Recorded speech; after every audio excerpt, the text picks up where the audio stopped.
The city never sleeps, but tonight it holds its breath.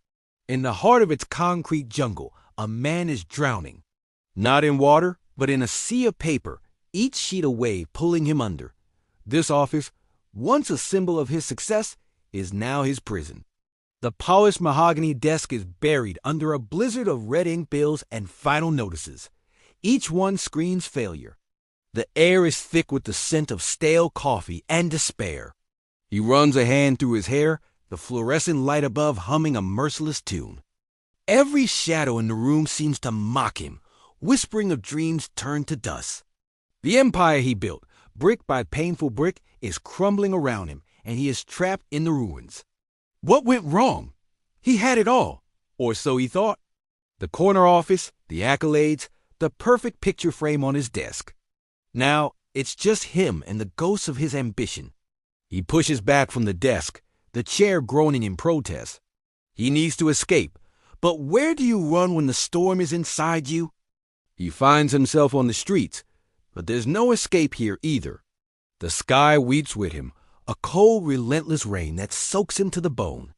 The city lights blur into streaks of indifferent color, painting the wet asphalt with a lonely beauty. Each drop of rain feels like a judgment, washing away the last remnants of his pride. The streets are empty, a reflection of the hollowness he feels inside. He walks without destination, his footsteps echoing in the silence. It's a slow, mournful ballet of one.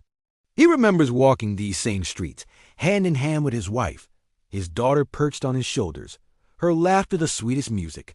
Now, the only sound is the rhythmic patter of the rain and the frantic beating of his own broken heart. He looks at his reflection in a shop window, a stranger, a ghost haunting the shell of a man he used to be.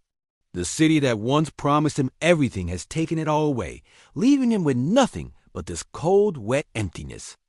Instinct, or perhaps a memory from a forgotten childhood, guides his feet. He finds himself standing before an old church, its steeple a dark finger pointing towards a starless sky. The heavy oak doors creak open, inviting him into the silence. Inside, the air is cool and smells of old wood and candle wax. It's a world away from the chaos outside.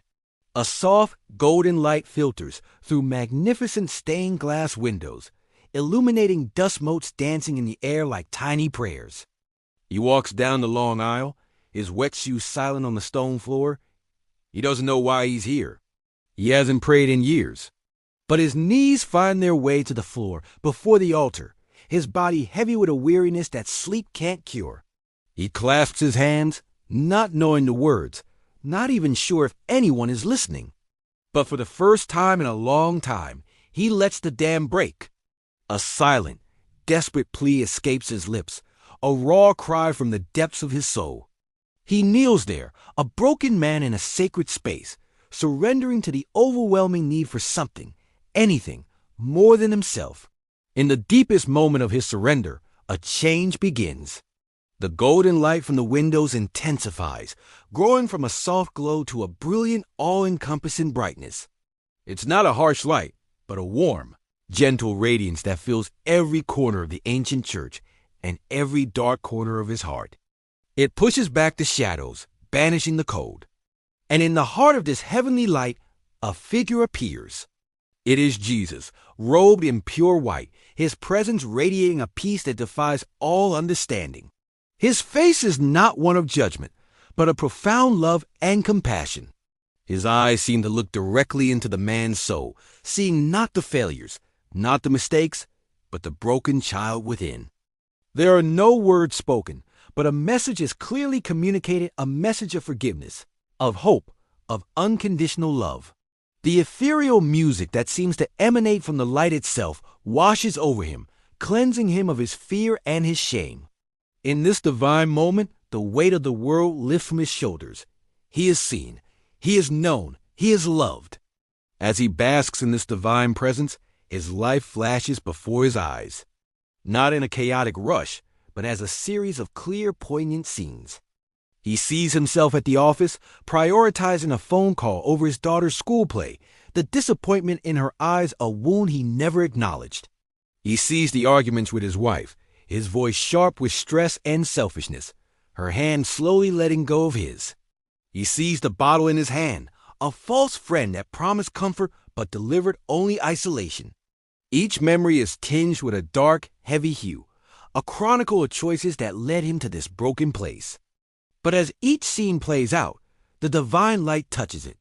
The darkness begins to recede, the harsh tones soften.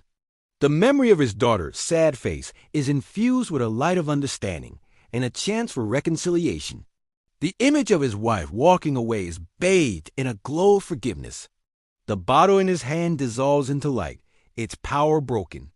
It's not about erasing the past, but about reframing it, seeing it through the lens of grace. It's a painful but cleansing journey, a transformation of his deepest regrets into stepping stones for a new beginning. The light shows him not what he was, but what he can become. He wakes not on the cold stone floor of the church, but in his own bed. The first light of dawn is streaming through the window, painting the room in soft, hopeful colors. The storm has passed, both outside and in.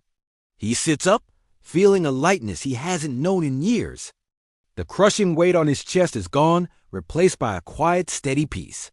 His eyes, once clouded with worry and fatigue, are clear and bright with a newfound hope. He looks around the room, seeing it as if for the first time. On his knitstand sits a Bible, a gift from his mother, long left untouched. He reaches for it, its familiar weight of comfort in his hands. He opens it, and the words on the page seem to speak directly to him, promises of a new day, of strength renewed, of a love that never fails. A genuine smile touches his lips. This is not just another day. It is the first day of the rest of his life. He takes a deep breath, the morning air filling his lungs with a sense of purpose. The journey ahead will be long, but for the first time, he knows he won't be walking it alone. The transformation is not just internal. It blossoms into his life. The first, most hesitant phone call to his wife is met with surprise, then caution, then a flicker of the love that was never truly extinguished. It takes time. It takes effort. It takes humility. But soon, laughter fills their home again.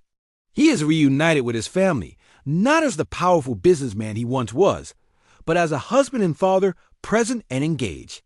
He finds success again in his work, but his ambition is now tempered with wisdom and gratitude.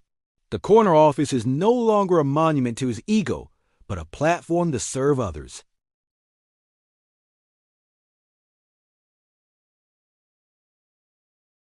He's often seen there, not just on Sundays, but whenever there's a need, mentoring a young person, helping a family in crisis, sharing his own story of redemption. He found his way back from the brink, not through his own strength, but by surrendering to a higher power. His life is a testament to the fact that it's never too late, that even in the darkest night, dawn is waiting to break. It's a story of hope, a story of grace, a story that proves that the most profound miracles happen when we finally let go and let God. Thanks for watching. If this story touched you, please like, share, and subscribe for more messages of hope.